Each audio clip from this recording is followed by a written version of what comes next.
Nakauwi na ng bansa ang 40 Pilipino mula Nigeria na nabiktima ng trafficking.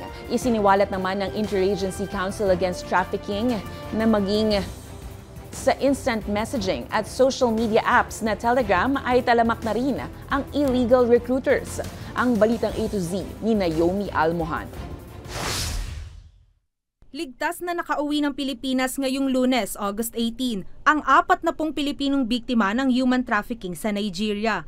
Pinangakuan ng mga biktima ng trabahong customer service representatives na may sweldo umanong $1,000 kada buwan. Pero ipinasok sila sa cryptocurrency investment scam. Kabilang ang 40 Pinoy sa mga nahuli sa malawakang raid ng Nigerian authorities noong December 2024. Sa kanilang pag-uwi, binigyan sila ng tigli 50,000 pisong financial aid mula sa Department of Migrant Workers at temporary accommodation mula naman sa Overseas Workers Welfare Administration.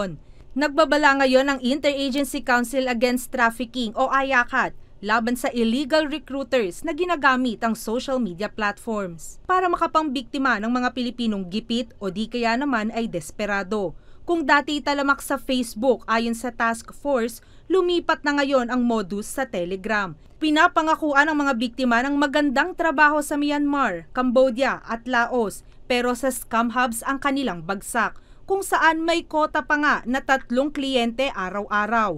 Kung hindi masunod ito, parusa o pananakit ang aabutin. Kung sakaling gusto na nilang umuwi, sila ay pinagbabayad doon sa mga ginastos. Lahat ng ginastos mula sa Pilipinas hanggang makarating doon sa Laos.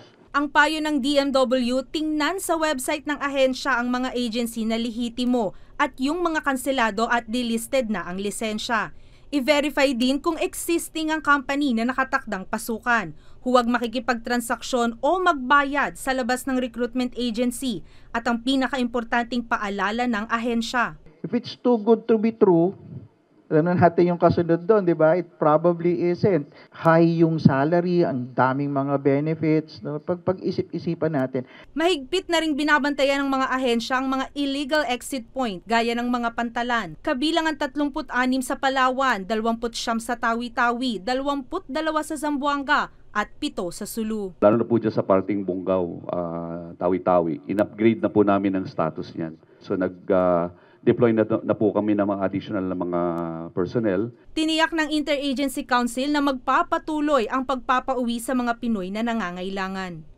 Para sa Balitang A to Z, Naomi Almohano.